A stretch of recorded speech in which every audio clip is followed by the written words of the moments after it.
მიჭეს მე ნატოზე ვარ რა თქვენი ხმა არ მესმის და როგორ ვისაუბროთ დამაცადეთ დავასრულებთ მე თქვენი საუბრეთ მithumetes ჟურნალისტი თქვენთან საქმე ბატონო ირაკლი როგორ შოთა სწორს აქვს თქვენთან საქმე და კითხვა აქვს ვის შოთა უტიაშვილის სწორს უნდა რომ გესაუბროთ და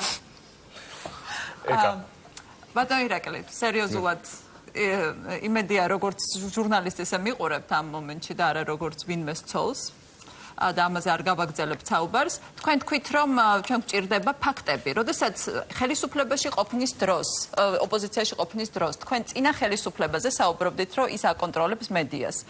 მე მაინტერესებს ფაქტები ქონდათ მაშინ, რაზეც დაყრდნობით თქვენ ამას ამტკიცებდით და თუ შეიძლება მოგვიყვანეთ ეს ფაქტები. ეს ერთი კითხვა. მეორე კითხვა, როდესაც თქვენ საუბრობთ, რომ აი რა მოტივაციის შესახებ უნდა ვისაუბროთ, როდესაც გადაწყვეტილებაზე ვსაუბრობთ, მაგალითად ინგა გრიგოლიას დაუხურონ გადაცემა, თუ ვერ ხვდებით მოტივაციას, რა მოტივაცია დგას ამ გადაწყვეტილების უკან?